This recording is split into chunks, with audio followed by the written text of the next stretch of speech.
कारक कारक आपको सेंटेंस दिया रहेगा कि नारी महान है।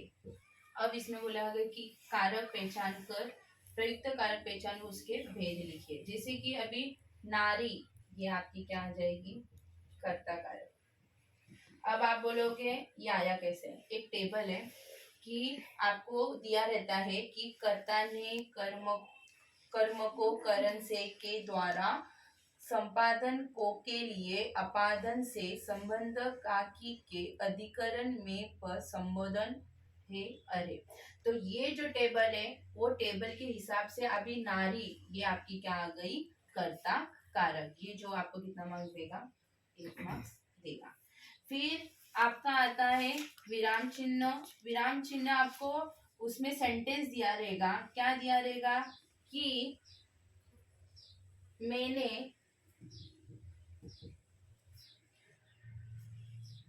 कराहते हुए पूछा, मैं कहाँ हूँ, मैं कहाँ हूँ। अब इसमें आपको विराम चिन्ह यूज करना है।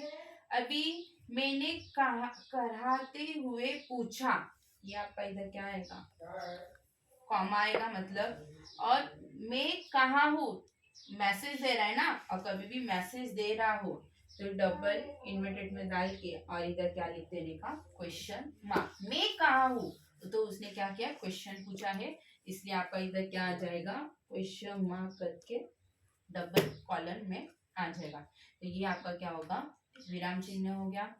वाक्य के भेद, इसमें आपके दो आते हैं, रचना के आधार पर, अर्थ के आधार पर।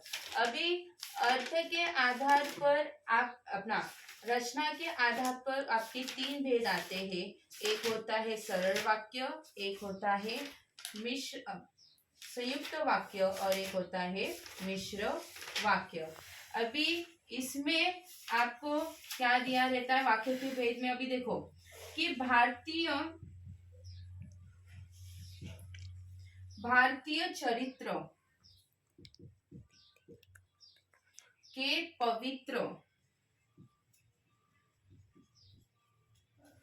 होते हैं, मतलब तो वाक्य के भेद दो होते हैं, रचना के आधार पर, अर्थ के आधार पर।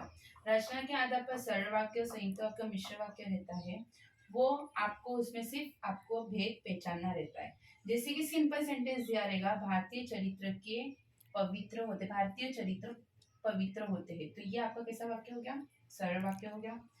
उनका खिला हुआ चेहरा मुरझा गया, तो ये वाक्य क्या होगा आपका, संयुक्त वाक्य, मतलब एक क्रिया, मतलब एक सेंटेंस में दूसरी क्रिया हो रही है, और जो मतलब दो सेंटेंस को जोड़ रहे हैं तो उसको हम क्या बोलते हैं, संयुक्त क्रिया बोलते हैं, संयुक्त वाक्य बोलते हैं।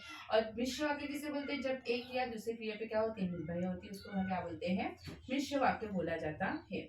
अर्थ के आधार पर आपको क्या रहता है कि सेंटेंस फॉर्मेशन मतलब चेंज करना रहता है कि अब राज प्रथा मिट गई, उसको आज्ञातक वाक्य करो। आज्ञातक मतलब उसको रिक्वेस्ट बनाओ, तो उसको कैसे बनाओगे, अब राज प्रथा मिटा दो, ये क्या किया, आज्ञा किया है। अभी जैसे कि मैंने आज्ञातक बनाया है, तो जरूरी नहीं है कि उसमें और भी आपको पूछा जाएगा कि निषेधात्मक बनाओ, विधानात्मक बनाओ, प्रश्नार्थक बनाओ, विस्मयार्थक बनाओ। विस्मयार्थक बनाने का तो एक्सक्लेमेशन मार्क बनाओ, प्रश्नार्थक बोलाएगा तो प्रश्न का वाचक आपका चिन्ह आपको उसमें क्या करना है, ऐड करना है। तो ये आपका हो गया अर्थ के आधार पर। फिर आपको आता है कि आपको वाक्य शुद्ध कर कर लिखना रहता है, मतलब सेंटेंस आपको दिया है, उस सेंटेंस में जो रॉन्ग सेंटेंस है उसको क्या है, गलत है, तो उसको सही करके वापस से वो सेंटेंस आपको लिखना रहता है कि क्रोध से उनकी नेत्र लाल हो गए। तो इसमें आप कैसे लिखोगे आंसर, क्रोध से उनकी बोला है तो उसकी जगह पे क्या आएगा, उनके नेत्र लाल हो गए, तो इधर क्या आएगा, गए। ये मात्रा दी गई है ना, तो वो मात्रा आपको क्या करना है, हटाना है। तो ऐसा वाक्य शुद्ध करके लिखना रहेगा। फिर आपका लास्ट आता है काल परिवर्तन। काल परिवर्तन मतलब सबको पता है कि वर्तमान काल, भूतकाल, भविष्य काल रहते हैं। उसके 4 प्रकार रहते हैं, सामान्य, पूर्ण, फिर पूर्ण, अपूर्ण, आपके ये भेद होते हैं। तो आपको सेंटेंस दिया रहेगा, उसको बस उसको उसमें क्या करना है, कन्वर्ट करना है। तुम्हारा मुख लाल होता है, तो इसमें आपको अपूर्ण वर्तमान करना है। तो कैसे लिखोगे, तुम्हारा मुख लाल हो रहा है। कंटिन्यूशन में हो रही है ना, क्रिया चल रही है पर वो क्या हो रहा है, कंटिन्यूशन में हो रहा है, इसलिए इसको क्या बोलेंगे कि तुम्हारा मुख लाल हो रहा है। अभी नेक्स्ट इसकी जैसे लेते हैं कि जैसे कि आप छत पर क्या करते हैं, तो अपूर्ण भूतकाल आपको बनाना है, तो क्रिया हो चुकी है पर वो कंटिन्यूशन में दिखाना है। तो आप छत पर क्या कर रहे हो, तो ये आपका क्या होगा, अपूर्ण भूतकाल होगा। तो यहाँ आपका जो भी भाषा अध्ययन 14 मार्क्स का था, ये मैंने आपका कंप्लीट किया है। आशा है आपको समझ में आया होगा। Like, share and subscribe. Thank